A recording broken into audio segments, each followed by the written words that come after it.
बातचीत करने वाले पेड़, चाँद का टुकड़ा, रंगीन बादल।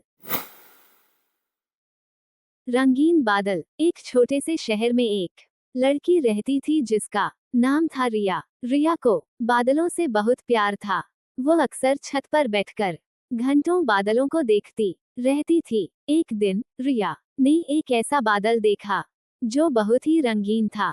वो इंद्रधनुष की तरह चमक रहा था। रिया बहुत खुश हुई। उसने सोचा कि यह कोई जादुई बादल है। वह बादल के करीब जाना चाहती थी। रिया ने बादल की ओर दौड़ लगाई और उछलकर हवा में उड़ गई। वह बादल पर बैठ गई और बादल के साथ आसमान में घूमने लगी। बादल रिया को बहुत दूर दूर ले गया। उसने रिया को समुद्र, जंगल और पहाड़ दिखाए। रिया ने बहुत सारे नए नए जीव जंतु और पौधे देखे। रिया बहुत मजे कर रही थी।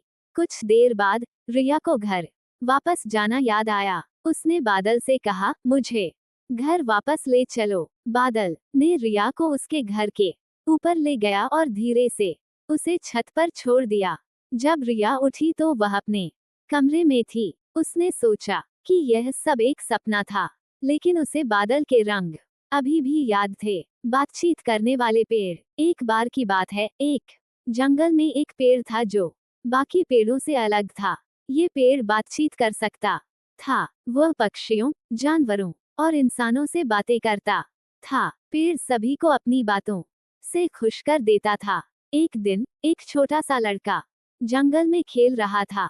वह पेड़ के नीचे बैठ गया और रोने लगा।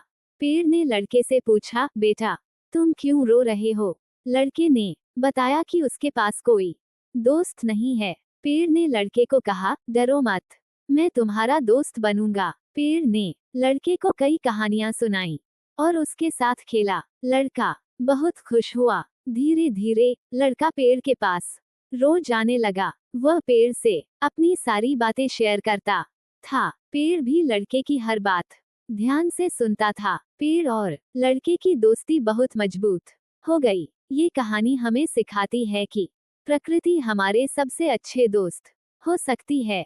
हमें पेड़ों और जानवरों से प्यार करना चाहिए और उनकी रक्षा करनी चाहिए।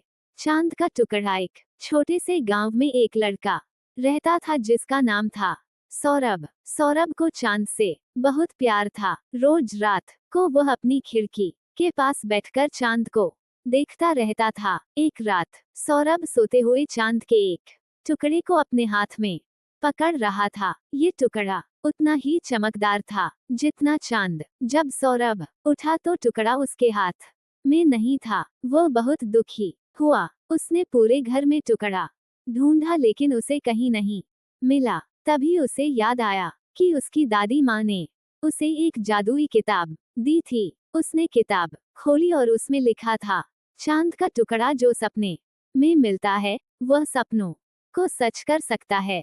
सौरभ ने सोचा कि वह अपने सपनों को सच कर सकता है। उसने मन ही मन सोचा कि वह एक महान वैज्ञानिक बनना चाहता है। अगले दिन से ही सौरभ ने पढ़ाई में मन लगा दिया।